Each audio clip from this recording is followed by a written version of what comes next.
안녕하십니까? 하나원 문학관 TV를 진행하는 손흥섭 시인입니다.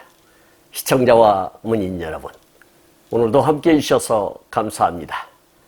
여러분, 제가 제공하는 방송을 보시고 조금이라도 도움이 되셨으면 좋겠습니다. 도움이 되셨다면 주변의 지인에게도 추천해 주시기 바랍니다. 하나원 시인을 널리 알리는 것은 진행자의 사명이며 큰 보람입니다. 오늘 주제는 예고한 대로 제152화 하나원 시인의 105번째 시 희 50년입니다. 먼저 희 50년이라는 시낭송을 진행자의 목소리로 들어보시겠습니다.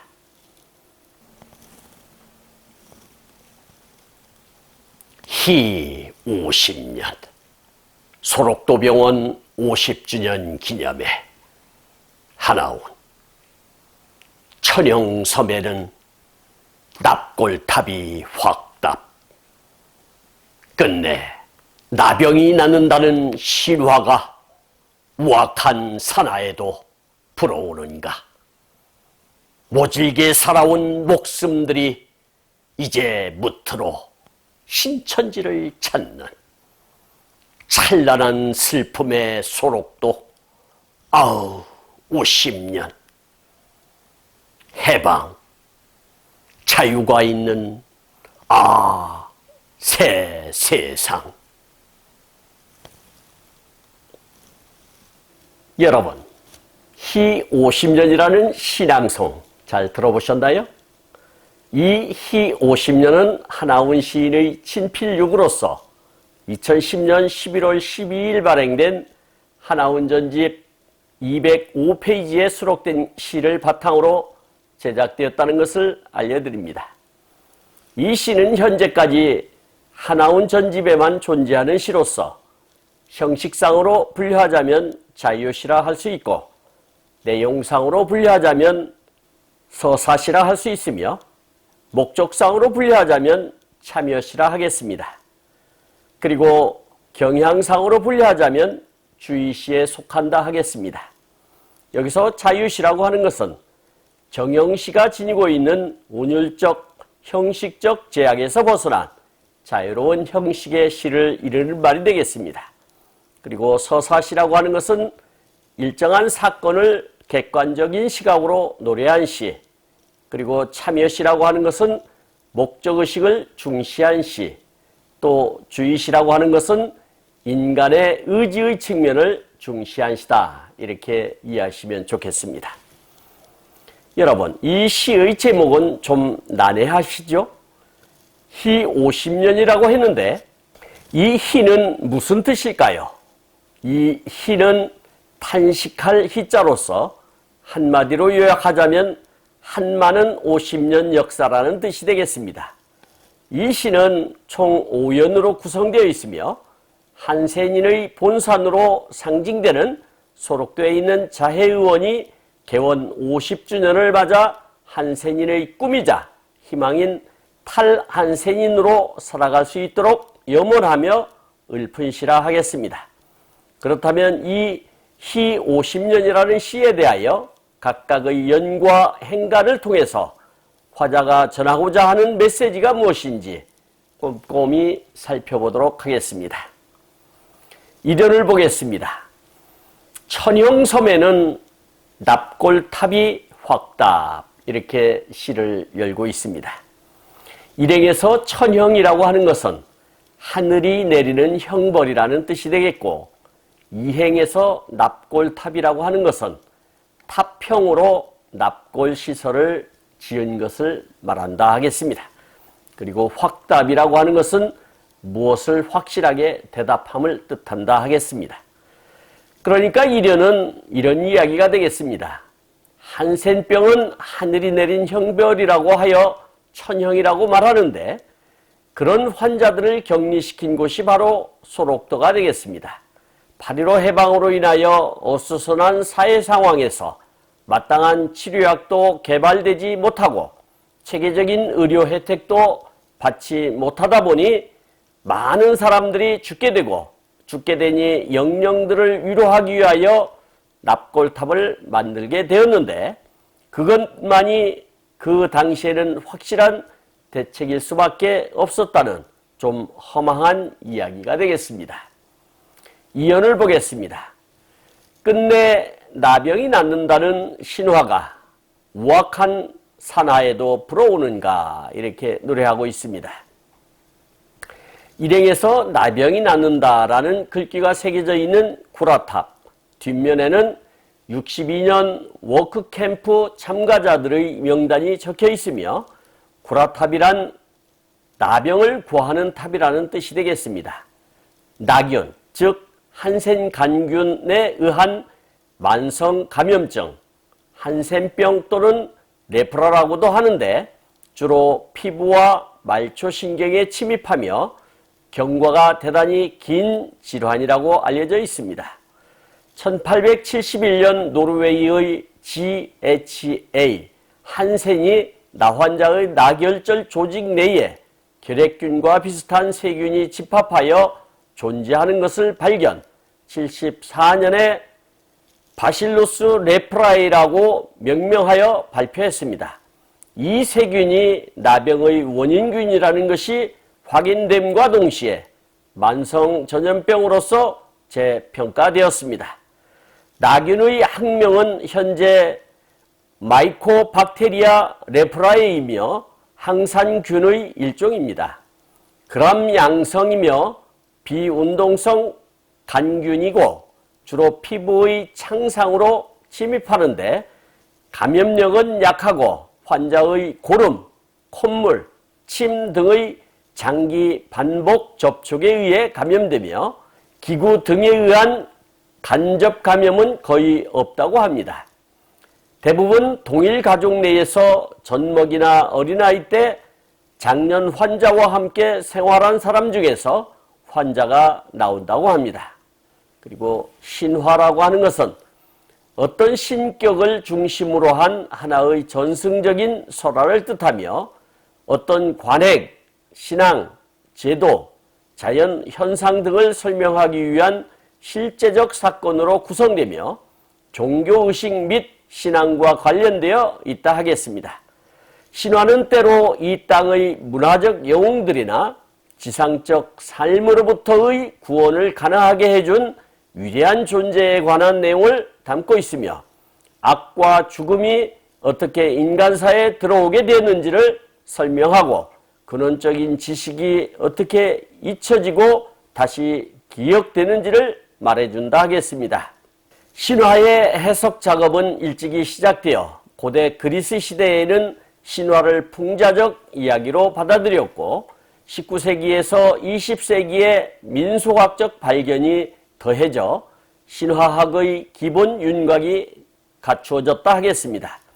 신화는 진리와 지식의 보고로 여겨지며 인간의 활동을 유효하게 만드는 데 도움을 주는 것으로 생각됩니다. 또한 조상숭배의 실현으로서 한국 신화는 조상의 역대기라는 형식을 취하게 되었는데 예컨대 단군 신화와 동명왕 신화가 각기 그 왕국 창업주들의 3대기라면 고려 왕조 전승은 왕건의 조상들의 4대기라 할 수 있겠습니다.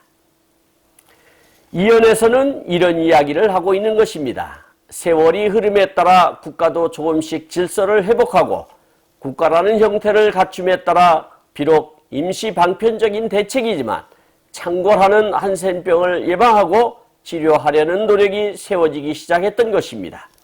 미국에서 한센병을 전문적으로 진료하는 전문의인 유준 박사 같은 분이 입국하여 한센병은 낫는다는 계몽을 피며 진료와 병행하여 격리를 통하여 확산을 예방하는 조치를 취하여 한센인에게 한센병은 낫는다는 신화 같은 희망을 심어주게 된 것이죠. 사면을 보겠습니다. 모질게 살아온 목숨들이 이제 무트로 신천지를 찾는 이렇게 노래하고 있는데요.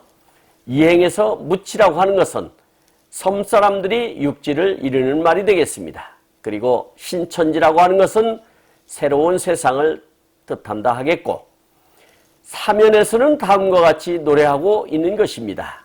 섬 속에 갇힌 섬사람들은 무태 나가는 것이 꿈이자 희망인 것처럼 사회로부터 짐승 취급도 못 받는 처지에서 다시 일반인과 함께 평범하게 살아가는 새로운 세상을 맞이할 준비를 하고 있는 것입니다. 사연을 보겠습니다. 찬란한 슬픔의 소록도 아우 50년 이렇게 노래하고 있는데요. 일행에서 소록도라고 하는 것은 딴 녹섬이라고 불렸는데 소록도는 전남 고흥도의 끝자락인 녹동항에서 1km가 채 안 되는 곳에 위치하고 있으며 섬의 모양이 어린 사슴과 비슷하다고 하여 소록도라고 불리우게 되었습니다. 이 섬은 한센병 환자를 위한 국립소록도병원이 들어서 있는 섬으로 유명합니다. 과거 한센병 환자들의 애환이 깃들어 있는 섬이지만 현재는 700여 명의 환자들이 애환을 딛고 사랑과 희망을 가꾸고 있습니다.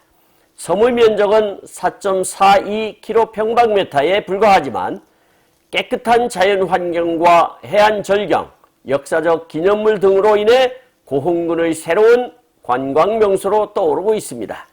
2009년 개통된 소록대교는 국도 27호선을 이용하여 소록도까지 이동 가능하며 이로 인해 섬을 찾는 관광객이 늘어나고 소록도 주민들이 섬 밖으로 왕래하기가 편해졌습니다. 국립소록도병원은 1916년 설립된 소록도 자해의원에서 시작되는데 이 병원은 당시 조선 내의 유일한 한센병 전문 의원이었습니다. 이곳의 중앙공원은 1936년 12월부터 3년 4개월 동안 연인원 6만여 명의 환자들이 강제 동원되어 19,834평방미터 약 6,000평 규모로 조성되었습니다. 지금도 공원 안에 들어서면 환자들이 직접 가꾸어 놓은 갖가지 모양의 나무들과 함께 전체적으로 잘 정돈되어 있습니다. 그리고 공원 곳곳에는 환자들의 아픔을 간직한 역사 기념물들이 잘 보존되어 있죠. 공원 입구에는 일제 때의 원장이 이곳에 수용된 한센병 환자들을 불법 감금하고 출감하는 날에는 예의 없이 강제로 정관수술을 시행했던 감금실과 검시실이 있습니다. 이 검시실 앞에는 25세 젊은 나이에 강제로 정관수술을 받은 환자의 애절한 시가 남아있어 보는 이의 마음을 아프게 한답니다. 또한 소록도병원의 역사와 환자들의 생활상을 보여주는 갖가지 자료가 전시된 생활자료관이 있습니다. 이 밖에도 공원 내에는 나환자 시인 하나운의 보리피리 시비가 있고 일본인이면서 조선 환자들을 가족처럼 아껴주며 헌신적으로 보살핌으로써 소록도의 슈바이처라 일컬어지는 하나의 젠키치 원장의 창덕비 그리고 한센병은 낫는다라는 글귀가 새겨져 있는 구라탑 등 환자들의 애환과 박애정신을 엿볼 수 있는 기념물들이 세워져 있습니다. 사진을 참고해 주시기 바랍니다. 사연은 슬픈 과거를 회상하며 그 과거로부터 벗어날 수 있다는 희망을 노래하고 있는 것입니다. 소록도에 강제 수용되면서 자행되었던 반인권적인 짓들을 생각할 때 얼마나 치가 떨리고 가슴이 아팠겠습니까? 환자임에도 강제 노역에 동원되어야 했고 인권적인 악행은 또 어떠했습니까? 강제적으로 정관수술을 통해 종족 번식의 기회를 유린당하고 불법 감금당하며 오마도 간척사업에 강제 동원되는 등 이루 말로 다 할 수 없는 악행이 자행되고 있었던 것입니다. 그러한 것들을 회상하고 있는 것이 되겠습니다. 마지막 오연을 보겠습니다. 해방, 자유가 있는 새 세상 이렇게 시를 마감 짓고 있습니다. 일행에서 해방이라고 하는 것은 속박하거나 가두어 두었던 것을 풀어서 자유롭게 함을 뜻하는 것이고 이행에서 자유라고 하는 것은 남에게 구속을 받거나 무엇에 얽매이지 않고 자기 뜻에 따라 행동하는 것을 뜻하며 토마스 아퀴나스는 인간의 모든 자유와 행위는 예정되어 있고 신의 의지에 따른 것이지만 신이 자유롭기 때문에 인간의 예정에도 자유가 부여된다고 주장했습니다. 스피노자는 한 사물이 자기 본성의 필연성에 따라 존재하고 움직일 때 그 사물은 자유롭다고 보았지요. 루소는 자유는 인간이 자연 상태에서 지니는 속성이며 오직 개인에게만 속한다고 보았고요. 칸트는 자연과 자유를 같은 차원의 세계에서 조화시킨 것이 아니라 두 세계론에 근거해 각기 다른 세계의 원리로 보았습니다. 헤겔에 따르면 자유는 절대정신의 속성이며 마르크스주의에 따르면 자유는 자연법칙을 특정 목적에 의해 계획적으로 적용하고 활용함으로써 자연과 사회에 대한 지배력을 늘려가는 데서 성립한다라고 주장하고 있습니다. 오연은 사연에서 언급한 것처럼 불법 자행된 일들에서 해방되어 나름의 자유를 얻었다는 것이며 새로운 세상을 만난 듯 기쁘기 한량없다는 것을 노래하고 있는 것입니다. 소록도의 자해의원이 1916년 2월 24일 한센병 환자들을 격리 치료하기 위해 조선 총독부령 제7호가 공포되었고 이에 따라 전라남도 소록도에 자해의원이 설립되었으니 이 시가 발표된 50년 후면 1966년도이니 어느 정도 한센인에 대한 대책도 성과를 거둘 시기라 하겠습니다. 물론 지금의 의료복지 정책에 비하면 형편없는 시기였겠지만 말입니다. 이렇게 하나훈 시인은 한센인 당사자이기도 했지만 사회의 음지 구석구석 보살피며 자기의 역량을 최대한 발휘하였음을 이 시를 통해서 단적으로 확인할 수 있었습니다. 지금까지 함께 하신 시청자와 문인 여러분 감사합니다. 제가 하나훈 문학관 TV를 방송하는 이유는 고난과 역경을 딛고 문학의 꽃을 피우신 하나훈 시인을 널리 알리기 위해서입니다. 여러분의 주변이나 하나훈 시인에 관심 있으신 분께서는 인터넷 포털 다음의 카페에서 하나훈 문학관을 검색하여 가입하시면 고 하나훈 시인에 대한 다양한 자료를 접할 수 있으며 많은 시인과 문학활동을 함께 할 수 있습니다. 그리고 유튜브에서 하나훈 문학관 TV를 검색하시면 하나훈 시인의 진면목을 발견하실 수 있습니다. 다음 제153화는 2010년 11월 12일 발행된 하나훈 전집에 수록된 부평지역 청년단체 연합회에 붙인다 라는 시를 소개하도록 하겠습니다. 그리고 광고 말씀드리겠습니다. 하나훈 문학관에서는 화면의 사진과 같이 문인의 등용문인 파랑새라는 문학지를 발간하고 있습니다. 화면에 있는 안내에 따라 기고해 주시기 바랍니다. 보다 더 알찬 내용으로 찾아뵙겠습니다. 감사합니다. 진행의 손흥섭이었습니다.